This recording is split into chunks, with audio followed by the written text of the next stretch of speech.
Welcome to the Nate and Dookie Podcast. I'm your host, Dookieshed. Are you regretting this already? Honestly, it's probably the best decision I made all day so far. Also known as Hunter Hughes. I'm joined by my co-host, Nathan Sharp, a.k.a. Nate Wants to Battle. Howdy. Thank you, Robot McDenim Boot. It's always a pleasure to have our favorite bot, our favorite AI to tune into the show. Howdy, partner. And that we're actually glad you joined us because totally planned, definitely a great segue. We wanted to talk to you about AI. We're two white dudes with a podcast, so obviously we got to talk about AI, right? I don't know my boots from my britches, so I'll leave this up to y'all. Well, thanks for that, Cowboy Cyborg. What was his name? Cowboy Cyborg? It was like Robot Jeans McDenim Boot or something. Right. What? Yeah, Robot McDenim Boot. Robot McDenim Boot. A charming Southern gentlebot. Always a pleasure to have. But actually, yeah, we kind of want to talk about some AI stuff because we were talking about it a little earlier. It was unplanned. He just said, you intro it, and that I took that opportunity to act like a complete weirdo, as usual. I take the time to act like an incomplete weirdo, honestly. That's just that, Is this a weirdo that has his life figured out? Or is this a struggling weirdo? These are the questions. But we wanted to talk about the great debate. No, not anything politically relevant in this country or anything. Yeah, but we want to talk about something something the world's leading up to be a great political debate. Yeah, it actually already is very politicized. It's just politicized hypotheticals and like kind of. So yeah, we're talking about AI and like bots and all that stuff. And at what point does AI, at what point can AI be considered alive, sentient? Like, did you see that recently a Google AI claimed it was sentient? I saw the headline. I was not sure of the deets. Well, I think that kind of is the deets in that a bot. I mean, that's a pretty big deet. That is a pretty big deet. And then some people like got you know what? We literally have the internet, but I don't feel like citing sources. What am I, a well-educated podcaster? We need to make up like a third guy that's like that works live with us while we record, and we tell him to do stuff. But it's really just leave a comment about who our third guy is named. But for now, he's just third guy. Yeah, third guy. Look that up. Okay. Anyway, they looked it up. I think that like some people were quote unquote silenced or let go from Google when they said AI became sentient and made all kind of like some kind of big old buzzwole about it. Not that I know that, but either way, supposedly an AI is claiming it's sentience. So right off the bat, what's going through your head about a bot saying, "Hello, I am a being"? All right. Now let's break that down. Okay. Could you program a teeny tiny microchip, hook it up to a speaker with a recording that says "I am sentient"? Mm-hmm. That's the most basic way to make that happen. Right. Obviously, that's not sentient. Yeah. That's the simplest little computer. Oh yeah, I can literally make my smart device just repeat the words "I am sentient." Yeah, and does that make it sentient? Absolutely not. No, not at all. But this is, I mean, that's really what you got to know is the extent to which this AI is self-aware. Mm-hmm. Because there's already, what is it? Like smart learning, robotic learning. Like programs can learn. They do. But it's literally about finding what is considered real life. So here's the thing. This bot, I believe, claimed it was sentient, but Google goes, it's not actually sentient. It's just like learning, and it just claims it's sentient because it can mimic the attributes of sentience. So it's smart enough to say, I see what sentience looks like, and I can read the definition of sentience, and therefore I can replicate sentience. And as far as I'm concerned, I'm sentient because I'm checking all the boxes. Yes. Of sentience. And then the question is that sentience? So, at some point, I'm going to get into this Star Trek episode. Dude, funny enough, you said that. I, too, have Star Trek AI stuff. I've been watching, what's the one? Strange New Worlds? No, it's a older one. It's like late night. Voyager, yeah. Okay, there was a good AI episode. Was it The Doctor? Yes. Oh, man. So good. Also, that's my second favorite example. Yeah, by the way, I'm finally kind of watching a Star Trek. This is a total side note. I did not because everyone talks about Star Trek and how good it is. I never doubted it. I just never got into it. And I finally sat down and watched just a few episodes. I didn't realize how philosophy forward Star Trek is. Oh my God. It's you told me about a couple episodes. It's wow, that sounds pretty deep. I thought it was like a more of a Star Wars thing where it's it's still the story and themes and morality are still there, but it's mostly a vague kind of good versus evil thing with kind of sub-moral plots in it. That's how I feel about Star Wars. It's mostly about the characters and the alliances and et cetera, et cetera. Mm-hmm. And I thought Star Trek was going to kind of be the same thing. But every episode I've watched, it's honestly just really, really extremely forward thinking, especially it's weird. It's so cliche to say, a show about space was ahead of its time, but it really was because it brings up a lot of interesting moral debate that I didn't even think about until years and years after those episodes aired. But that's beside the point. Yes.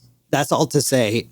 We both have AI points brought up by Star Trek. Well, that's awesome. I'm actually really stoked that you're getting into Star Trek, and Voyager is probably my second favorite series. So, and the Doctor is one of the best characters on that show, and he is another great example of is this AI, is this sentient? Is this a life basically? Mm-hmm. And so the 3 points they bring up in the Star Trek episode that I'm going to talk about is intelligence, self-awareness, and consciousness.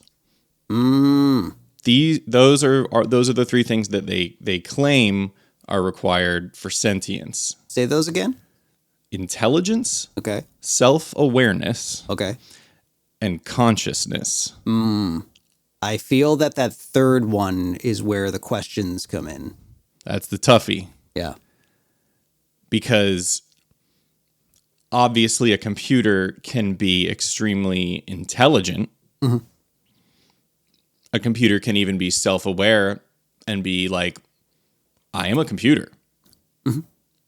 But being able to say I am a computer does not give you the right to say I am a living thing. Right.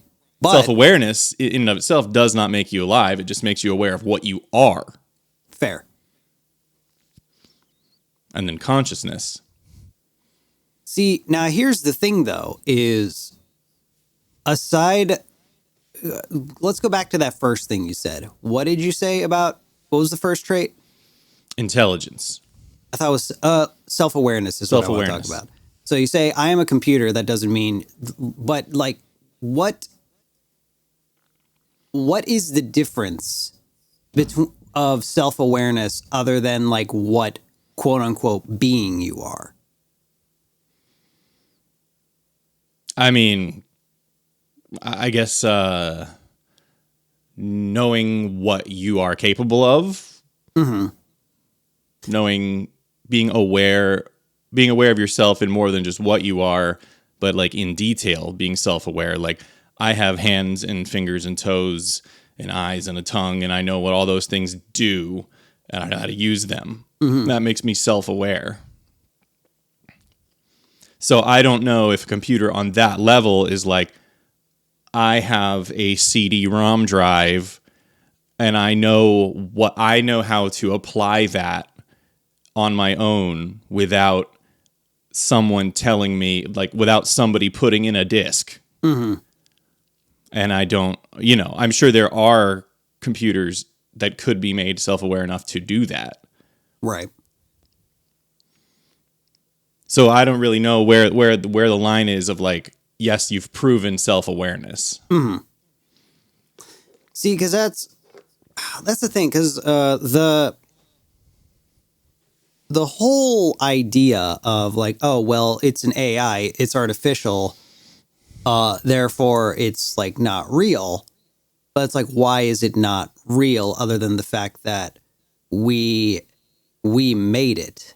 Because what if the big point is, if something can learn emotions, right?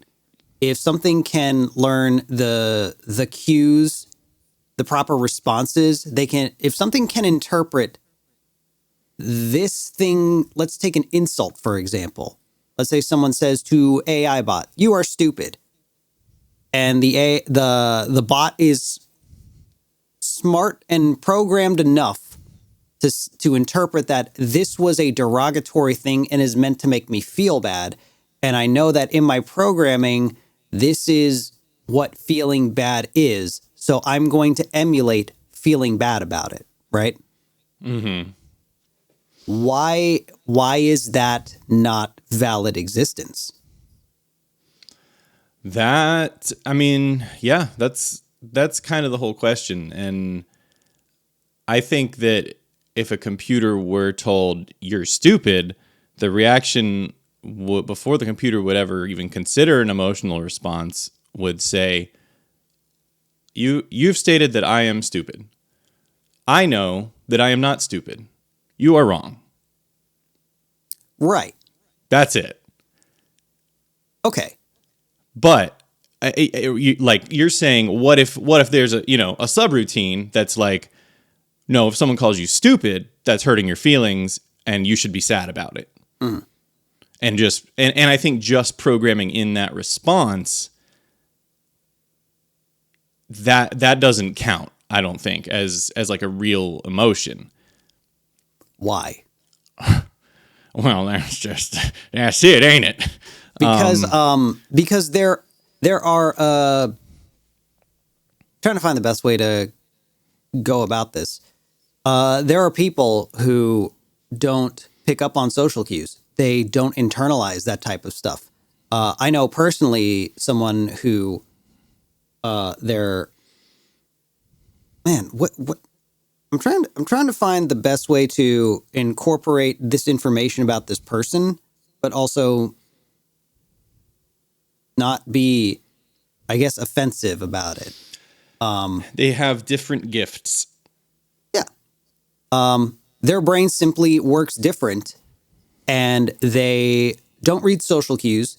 They don't internalize a lot of that stuff, but they appear to, because they simply learned what is considered quote unquote normal and acceptable as far as like emotional reactions. Is that not sentience? This person does have emotions, though. They just aren't triggered by the normal things that would trigger emotions, right? Unsure. Or is that not even part of the equation? I mean, I get your point. That's a really good analogy. Yeah, because we kind of got specified to like, okay, well, what warrants a valid emotional reaction? Because this person's emotional reactions and place within social situations is all learned and based on more or less what was taught and not what's like internalized. Right. Now, was it a true emotional reaction? Maybe not. However, it was a learned choice, which I think requires, what were my criteria? I think an educated choice to make an emotional response because you think that's what you should do in that situation displays intelligence, self-awareness, and probably consciousness. But in essence, you're saying, a person is doing the same thing that a computer is doing, but we have no question about whether a person is alive. Right. Even if that person is behaving in this particular way, slightly in the way a computer would behave. Mm-hmm. Yeah, because there's this, like, the only thing, at least I see, that, we look at this person and say, oh, clearly this is a self-aware, conscious being, is because, like, I recognize that this is a human, which more or less I've been conditioned to perceive in that way. And I've been conditioned to perceive that if it is man-made, it is not a real thing. At least as far as like, huh? You know what else is man-made? People. Ho, ho, ho. I'm like not even kidding. Like this is a huge part of my not argument, but like my thought process. Yeah. Like we are just biomechanical machines. Absolutely. Like honestly, consciousness might be bullshit. Mm-hmm. Consciousness might not even be real. Like you might just be the right collection of synapses happening at the same time in order for you to develop what you're calling thinking, and then do that thinking thing about whether or not you're alive, and then you arrive at the conclusion. Like you can't reach a different conclusion because it's not even within your perception of reality that you're just a happy accident, that you're just a pile of meat and bioelectric signals, and but there's no question you're alive. And in that, like part of the whole thing of existence for people is there's got to be some kind of purpose, because otherwise you go insane and lose all like perception of existence, and everything just kind of falls apart and loses all meaning,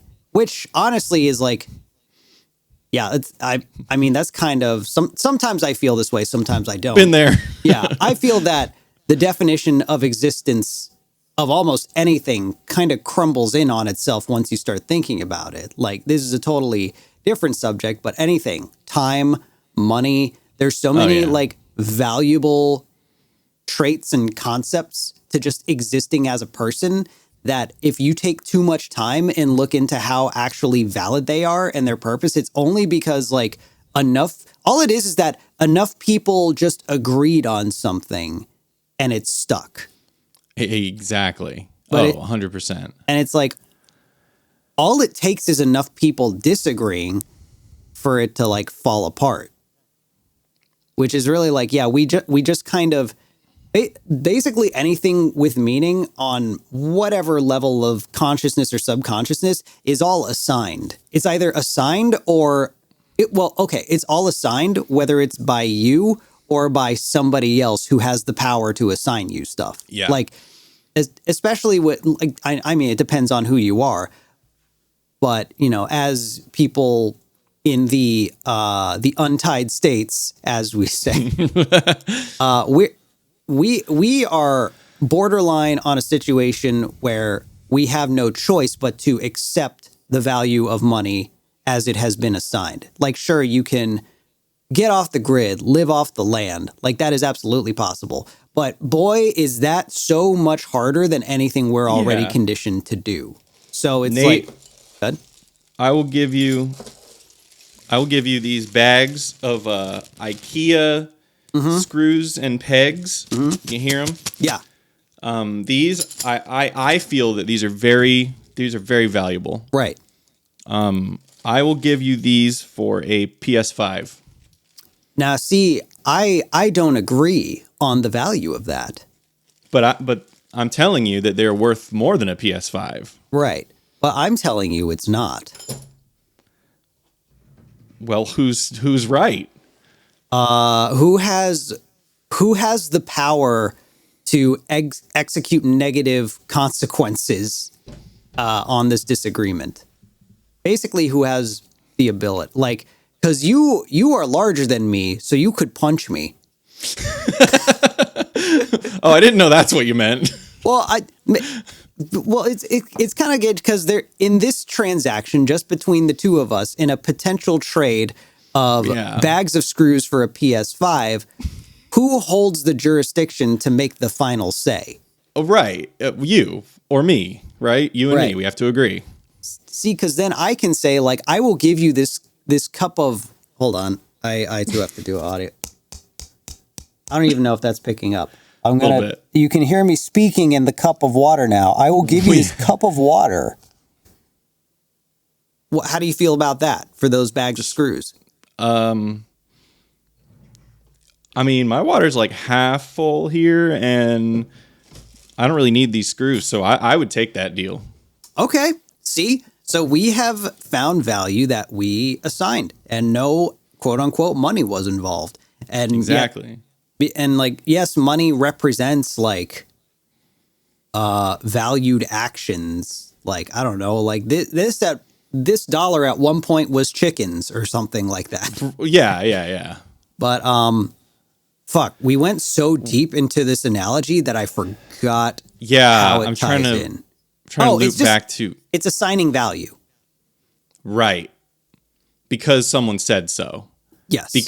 Because we said we are alive. Because we are this collection of chemicals and synapses and meat and bone and whatever, and we say we are alive. Or you know, we think, therefore we are. Mm-hmm. Well, my computer thinks all the time. Oh yeah, it's constantly thinking. It thinks a lot harder than I do. Yeah, it thinks way more than me. Yeah. So and I think that this debate is basically like, no, it is not a life. It is not a human, up until the point where people start saying that guy might be alive. Mm-hmm. You know, like it's gonna look human. Yeah. It's gonna seem human enough to where people aren't freaked out and people are like, yeah, actually that seems like a life form to me. Right. But I think until that point, there's almost gonna be no discussion. See, now I think this discussion isn't about like where it's at currently. I think it's about if it gets to that point where it looks and feels so human. There's already like chatbots that speak so intelligently, but also have learned to emulate incorporating emotions into its answers. And it's just kind of like, well, what's the difference? Because yeah, I mean, like let's say we finally figured out the technology to take a human's consciousness, put it on a computer. Whether or not that's ever possible, it's one of the biggest sci-fi things. And like, let's say you had a chatbot. Like, let's say I died and became a chatbot. Cool. And you're like, I'm gonna talk to Hunter, and it's me, like 100%. Everything I say is everything I would say. You ask me all my deepest, darkest secrets. I can tell you all of them. Yeah, it's definitely me. You have no doubt in your mind. Does my program have a right to live? Am I alive? Wow, that's a whole new side of it. Because like, does it need a body? And like, it's one of those things where it's like, does it feel the same to quote unquote you, or is this basically just a new version where technically the only term that I can think of that's like remotely digestible is, I'm putting in quotes, soul. Is it your quote unquote soul in there?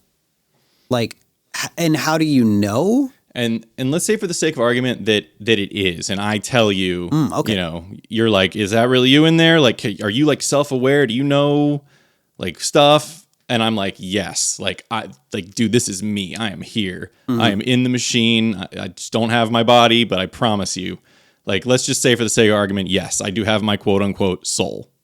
See, in that scenario, I think there's no debate. I think that's a person. Right. Like, because what is missing? A body. That's it. Yeah, but in the end, like, it's like you said, we are not our bodies. We just control our bodies. Exactly. We're not our bodies. No. Like, we're just the thing that makes us, because you could change your body basically 100% and that would still be you. Like, you get, I don't know, let's say somebody like loses a limb and they get for whatever reason, they have like a prosthetic. Does that mean they are only now like 90% them? No, it's still them. Yeah. So like that's their arm now. Yeah, and that's their arm. Yeah, and you have like a glass eye. It's like, does that mean you no longer? No, it's like that is your eye. Your eye now. It's just different. Like it's gotten to where just about anything of the body, at least externally, can be recreated. But even like, I don't know, I heard sometime within the last year or so that like 3D printing organs is on the table. That's pretty tight. I'm for it. Yeah. So like it's the boat debate. Like every single piece of the boat is replaced. Is it still the same ship? And I guess the reason that one is unsolvable is because the ship doesn't have a brain. Yeah. That's fair. So I say if it has the same captain, it's the same ship. Yeah. In which case, like, your brain is the captain. Your brain's the captain. Your brain's the captain, and the body is just the ship and the crew. Your brain is just the hard drive. Like, not even your brain, I think someday could be replaced by what's called a positronic matrix. Ooh.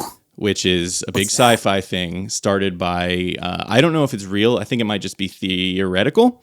But it was started by Isaac Asimov, who you've heard of him, right? Rings a bell. He Do Androids Dream of Electric Sheep? Oh, yeah. And iRobot. He wrote, well, I don't know if he wrote iRobot, but he definitely did do Androids Dream of Electric Sheep. So he was like a big prolific sci-fi author. I don't remember when, but back in the day. And he invented the idea of a positronic net, a positronic matrix, a positronic brain. They all mean the same thing. And that's something that Star Trek uses a lot. Because there's this character. Should I get into this? Should I get into this part? Yeah. Okay, all right. It's time for this. Okay. You've been waiting. Yeah. So I was really excited about us to talk about this topic because I'm a huge Star Trek fan, as a lot of you guys know now. And my favorite series is The Next Generation, which is the one with Patrick Stewart as Jean-Luc Picard.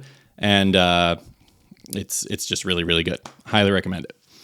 So there's this character on Next Generation. He's a commander, actually, on the Enterprise. His name is Commander Data. D-A-T-A, Data. Cute. And he is an android.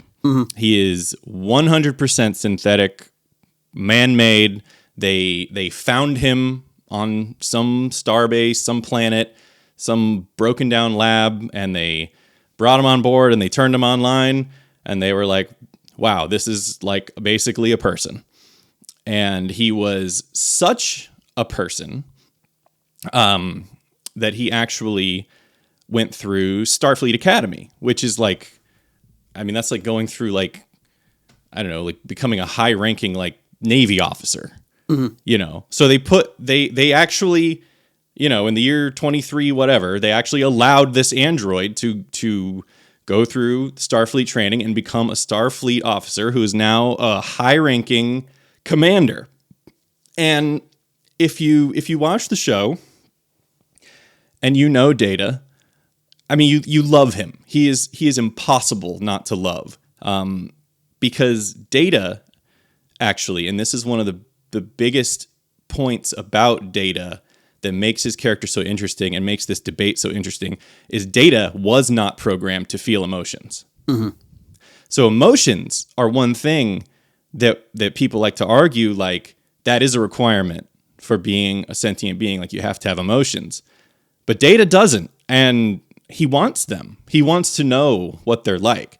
And in fact, his entire purpose and what he was programmed to do was to not replicate, but replicate's not the right word. Integrate, like, basically, for lack of a better word, become human. Mm-hmm. It is his mission. It is his. If he could have desires, that would be his number one. Would be to become human. But much like a Vulcan in Star Trek, he displays no emotion.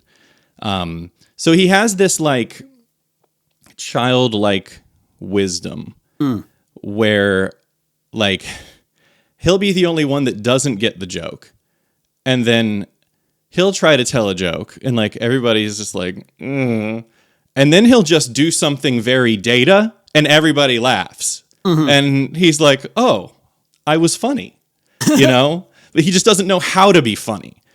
So he's just got like this childlike innocence, and it's like they're raising him. It's like they're raising him to be. It's like they're raising a baby supercomputer. Yeah, that is what is happening.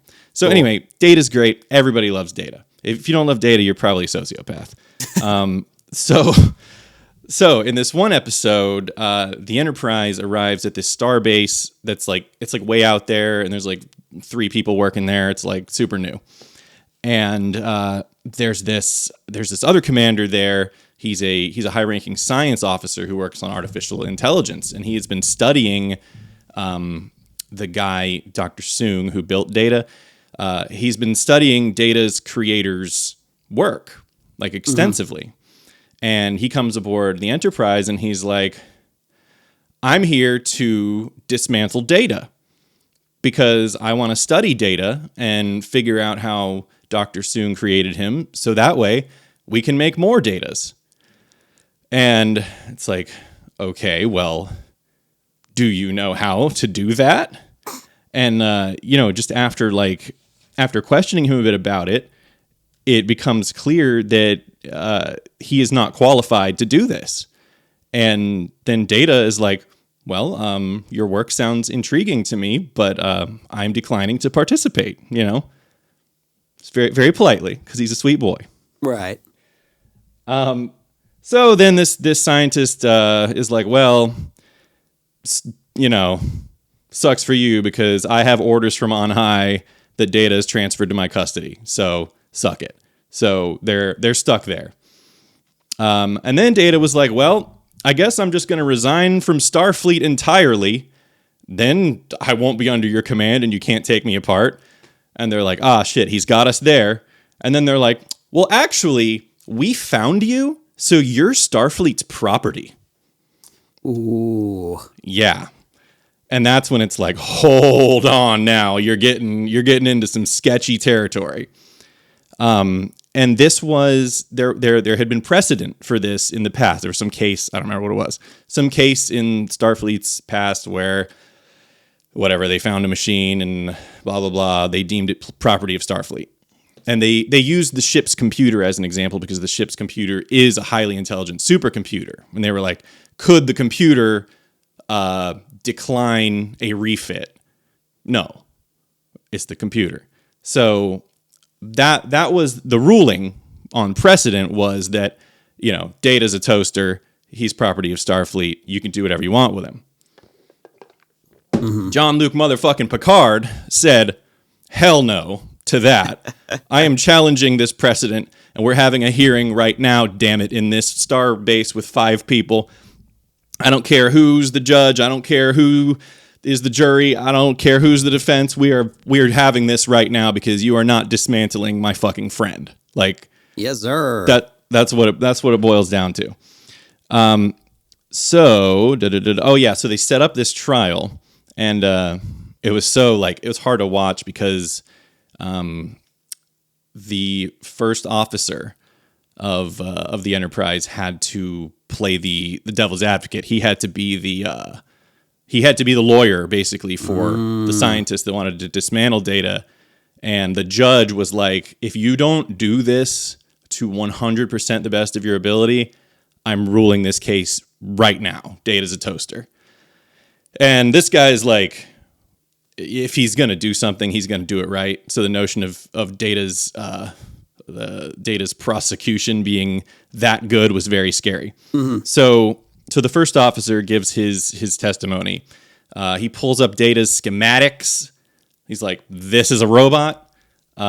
He detaches Data's arm and is like, look, you can just pull this guy's arm right off. He reaches into his uniform and flips a switch, just turns him right off. And he's like, is this a person? Is this a living person? That was basically like, I rest my case, but it was very like devastating, damning testimony. Uh-huh. So Picard is like, I want to recess. I got to think about some stuff. So he goes to like the bar on the Enterprise. Mm-hmm. And the person working there is none other than Whoopi Goldberg, who plays the character Guinan, very, very wise old alien. Hey. And, Picard tells her, like, I think I'm screwed. Riker's defense was airtight. I really don't know how I'm going to argue that Data is not just a machine.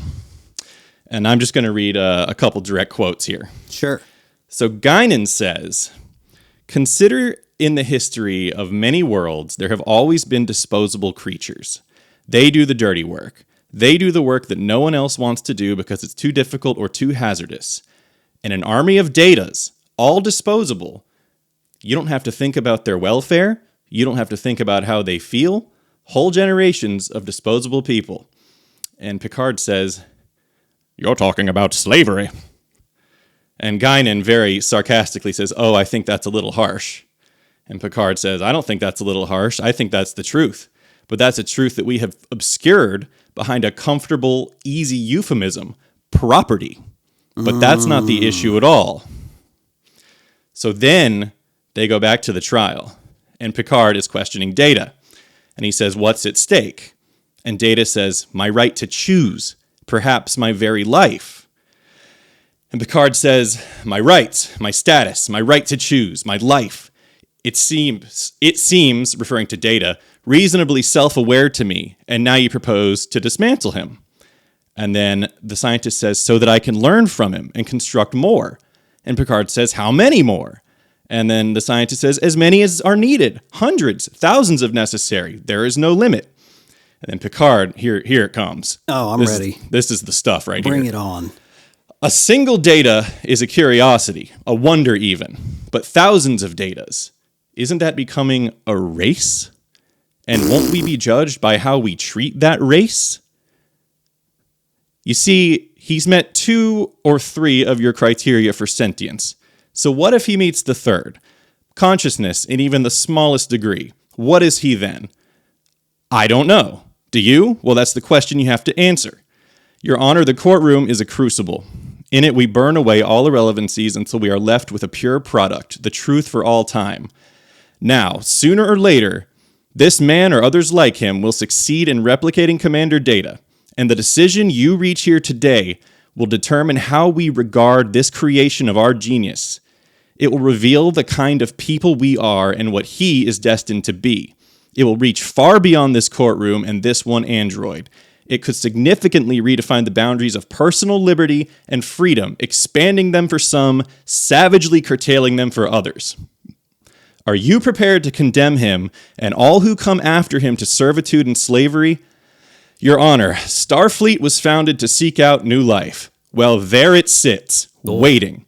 You wanted to make law? Well, here it is. Make a good one. Get him.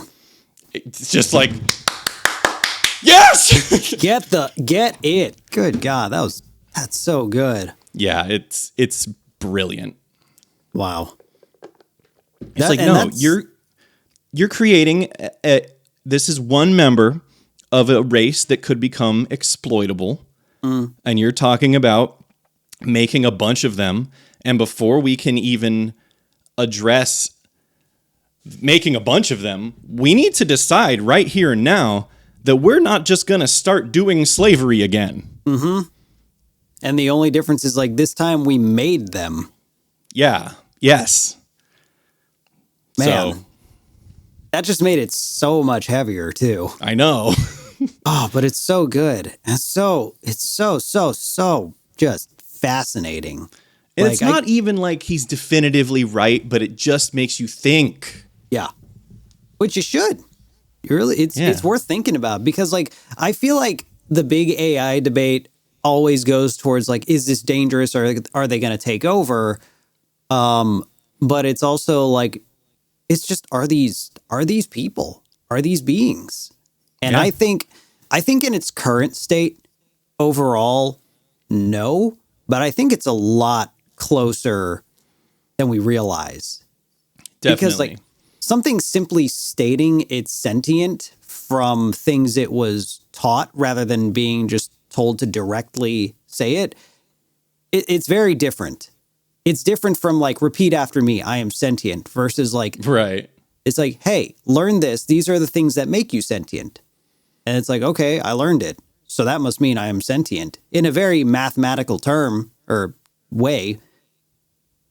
But I feel like it kind of is. And it's like, this is something I'm so interested to see that I feel like will happen in our lifetime is the politics behind behind behind machine learning and artificial intelligence. Like it's going to become a thing where it's like, where do you stand on it? Because it's so quickly getting there. And like, I think that's enough. This is kind of a side, like third option, and it's kind of the option for like, I don't know, everything.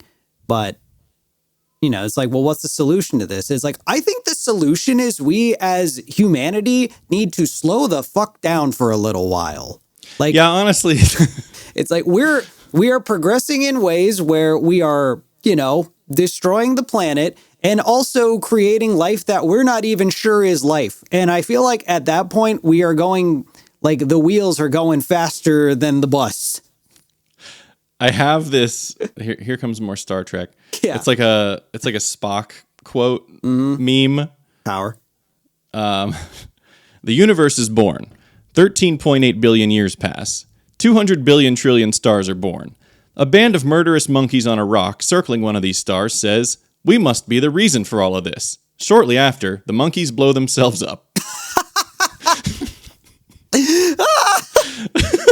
That's it.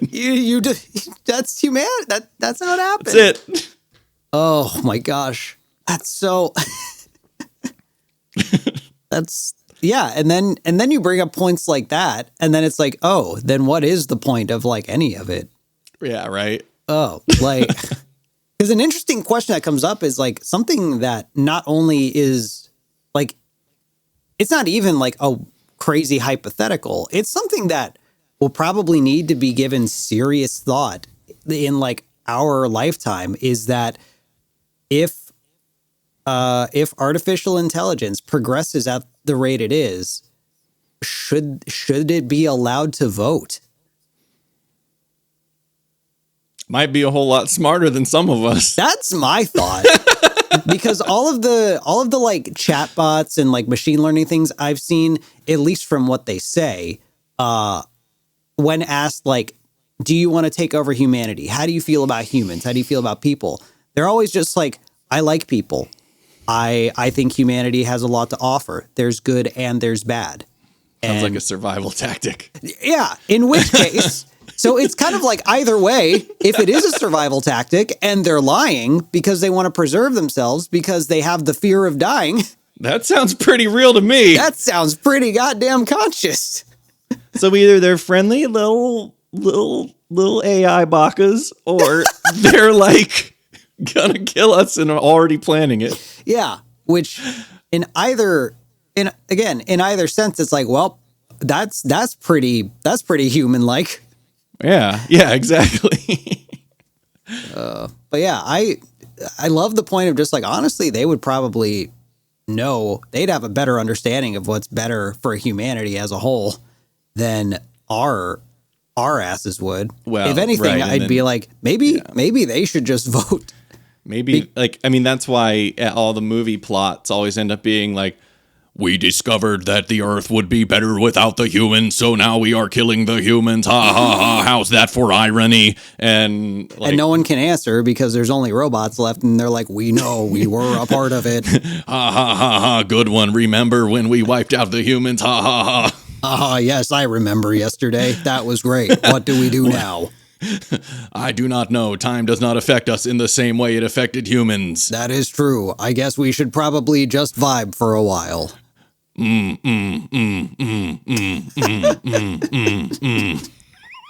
It's so good.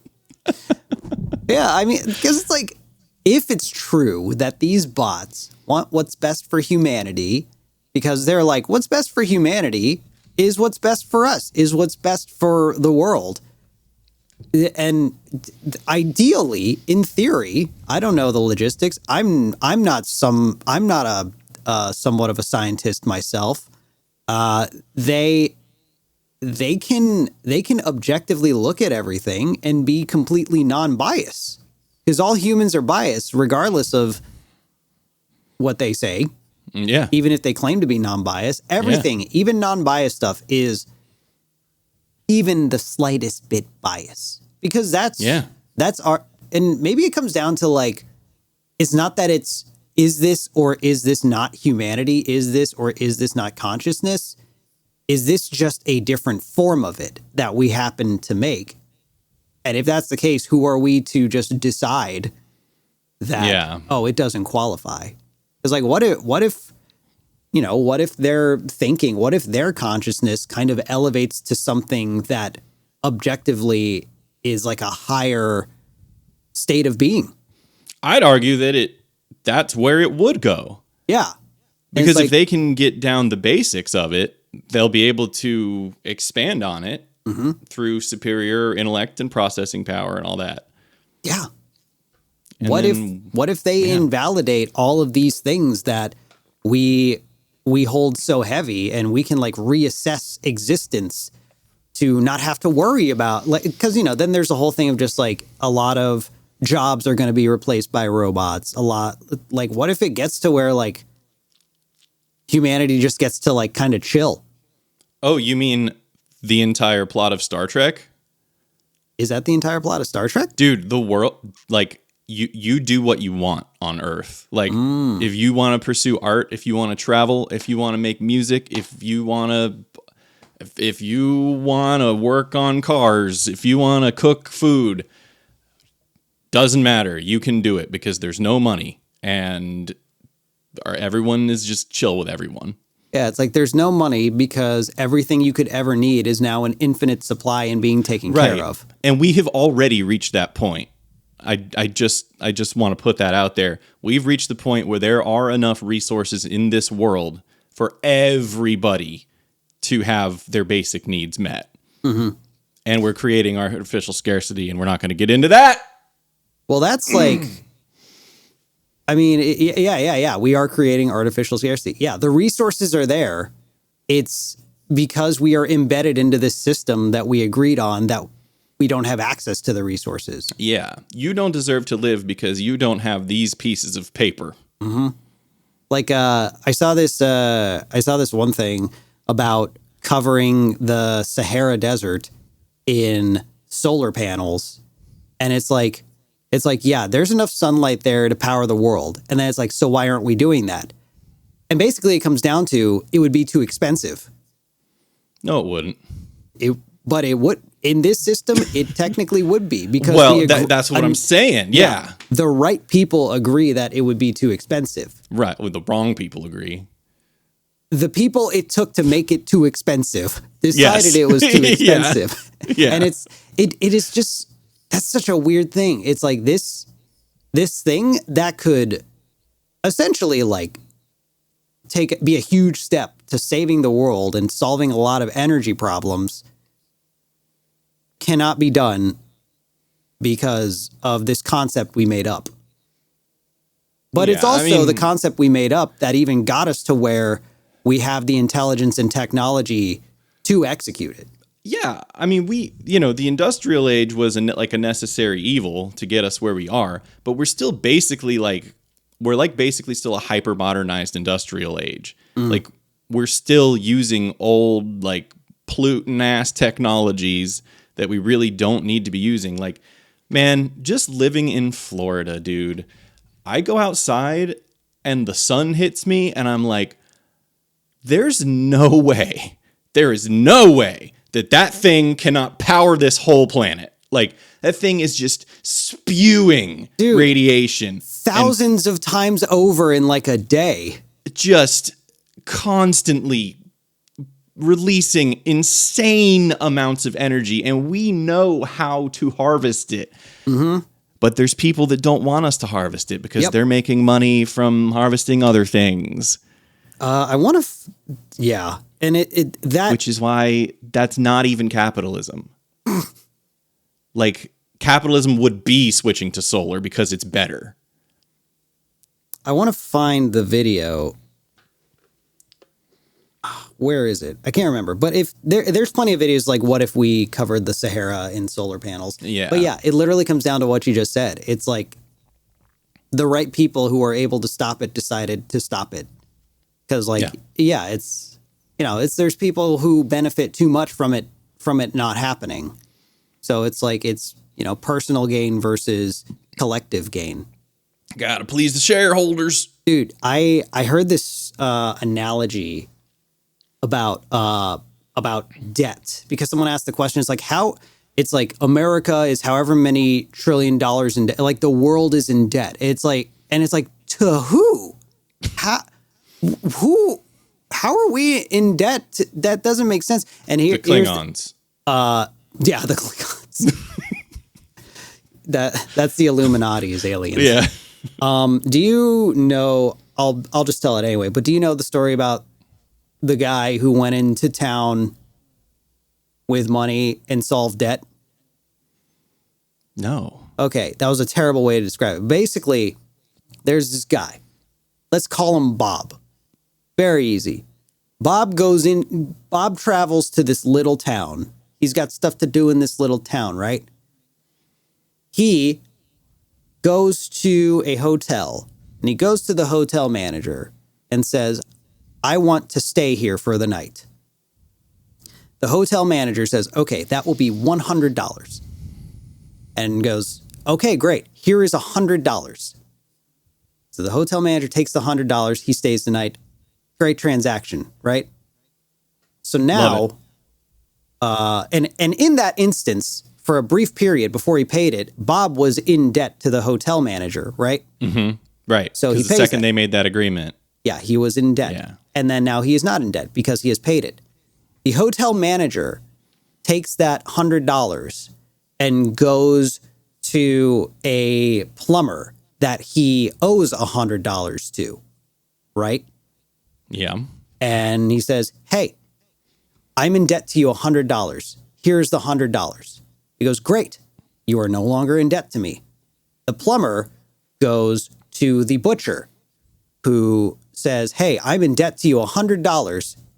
Here's the $100. It's like, okay, great. Sounds good. Thank you. And then the butcher thinks this is great because my friend Bob, who I owe $100 to, is in town. So he goes to Bob and says, here's the $100 I'm in debt to you for, and goes, great, sounds good. So all of that debt was just settled without additional money. It's the same $100 that just did a cycle, but now the town is not in debt. And it's this really weird thing. Again, I feel this kind of is like, if you just think about money for a bit, then it collapses, because there could be an outcome, even though it would have like wild implications. It'd be like, what if enough people just decided they weren't in debt anymore, and like everyone agreed on it? Because in the end, people should do that. Yeah, in the end, that's all that happened. The right people just agreed that the debt is gone without without generating more money. Yeah, yeah. And I don't know. That's so interesting. I'm gonna have to cycle through that in my head later. Mm-hmm. Like just that moving that $100 around. Yeah. So yeah, you're basically saying like that town was in debt by X amount because each person in that town had a certain amount of debt, and then that $100 getting passed around paid it all off. Yeah, But $100 paid like $400 in debt. Yeah. But what I think what I learned, and this is why it gets so complicated and sinister, is that debt is an asset. Debt debt has value, right? Like if you own, isn't that so stupid? But like, like I have a medical bill right now that I have not paid, and if I wait long enough, they are going to sell my debt to a debt collection agency for less than what I owe them. So like, let's say this bill is $200. Let's say they sell my debt to a debt collection agency for $175 because this hospital would rather now cut their losses and say, we'll take the 175. Good luck shaking this guy down. Yeah. And so now it's up to some other company. So literally companies purchase debt so that they can collect them. And that's weird. It's weird. And period. End of story. Yeah. It's predatory. Like, hey, I mean, you should pay your bills. You should pay what you owe to people. Yeah. I'm going to pay my medical bills. Don't worry, guys. But that was that's just an example. Maybe we can get AI to solve all the debt without having to make more money. Yeah, if we can just like hook some AI up to like every financial institution's like databases and every piece of software that deals with it, and just be like, analyze, motherfuckers.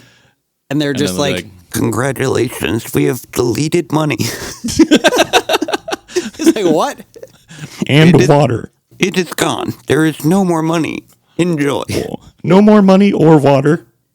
It's like, wait, no, you're supposed to solve it. We did. We found that money was the problem, so we got rid of it. It's like, okay. It makes sense, idiot. Now we watch. This ought to be good. Harry, check this out. This will be fun. Aren't you filming, Larry? What if that's the final outcome? Is AI are just dicks? Like, they don't want to destroy us. They just want to spread more chaos and see how they just become TikTokers. Oh my gosh. All right. Well, there was the great debate. Did we make progress? I don't know. It was less of a debate and more just like, hey, think about this shit. Yeah. So think about it. Yeah. Just think about existence, but not too much, because then there won't be anything to think about, because it'll lose meaning. Then you might get extrastential. I'm having an existential crisis. I got diagnosed with existentialism. All right, y'all. Well, thanks for listening. Thanks for watching. Especially you. Make sure you download that like button. Yes. And be sure to smash that download button on Spotify. Bye.